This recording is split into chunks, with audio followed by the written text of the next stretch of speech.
Iba't ibang pasilidad sa Ninoy Aquino International Airport mabusising ininspeksyon ng Department of Transportation ngayong araw. Ang kagawaran may panawagan din sa MIAA at mga airline company sa harap ng paggunita ng Semana Santa. Si Benji Durango sa Sentro ng Balita Live. Angelic, all systems go na ang apat na paliparan ng Ninoy Aquino International Airport at sa inspeksyon na isinagawa dito kanina sa NAIA Terminal 3, binusisi ang bawat detalye ng paliparan. Inikot ni DOTR Secretary Jaime Bautista kasama si MIA General Manager Eric Jose Ines ang entrance gate hanggang tarmac ng NAIA Terminal 3. Ilan sa mga napansin nila sa security check ng entrance gate pa lamang, mabilis at maayos ang naging sistema. Bagamat marami ng pasaherong nakapila sa check-in counter, mabilis ding nakakalampas sa mga ito na humahabol sa kanilang flights. Buhat pa noong Sabado, pumalo na sa 138,896 ang mga pasaherong dumaan sa apat na terminal ng NAIA. Pinakamarami ang bilang ng pasaherong dumaan dito sa Terminal 3 dahil na rin magkakasama na rito ang international at domestic flights. Kapansin-pansin naman na occupied ang halos lahat ng upuan. Ang kalihim, sinubukan ding personal na alamin ang feedback ng mga pasahero.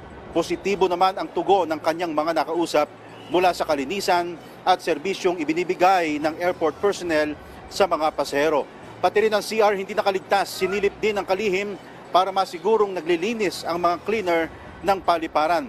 Malinis at mabango naman daw ayon sa kalihim at araw-araw din ang isinasagawang inspeksyon o yung tinatawag na pest control. Ang boarding gate, puno na rin ang mga pasaherong naghihintay ng kanilang boarding schedule. Marami nang maagang nagtungo sa paliparan para hindi na magkaaberya.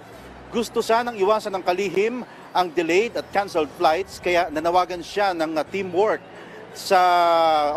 ng MIA at ng airlines company. Nakikiusap din siya sa mga pasahero na gamitin ang online check-in system para dire-diretso lang ang pasok sa terminal at mas maganda rin daw na gawing 3 oras na mas maaga ang dating sa airport kung pasaherong international flight. 2 oras naman kapag ikaw ay pasahero ng domestic flight. Lalo na sa darating na Miyerkules na inaasahan nilang magpipik ang bilang ng mga pasahero.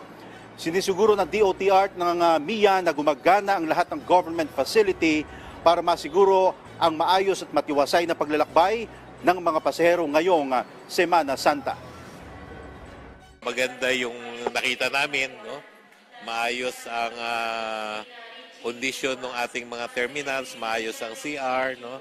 Yung mga check-in facilities ng mga airlines ay all working, no? And based dun sa mga kinausap namin ng mga pasahero ay napakaganda ng kanilang overall experience. Samantala, Angelic, isa pala sa planong ilalatag sa winning bidder ng modernization nitong mga paliparan ng NAIA ay ang kalsada na may direct access mismo sa loob ng airport para naman daw makaiwas na sa traffic sa labas ng airport. Pero habang wala pa ito, ay nagpapatulong na ang NAIA at ang DOTR sa MMDA, PNP at maging sa Airport Police para naman sa pagsasayos ng traffic papunta at paalis ng NAIA. Angelic?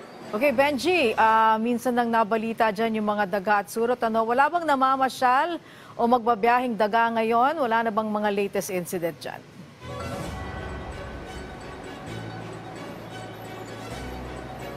Sabi ng kalihim, wala nang makikita na daga o surot o ipis man dito sa loob ng paliparan dahil na rin sa tinatawag nilang araw-araw na pest control dito sa loob at labas ng paliparan. Kung meron man daw na nabalitaan tayo nung mga nakaraang araw, ito raw ay very isolated at nagawan agad nila ng solusyon dito sa kanilang paliparan. Angelic? Okay, maraming salamat sa iyo, Benji Durango.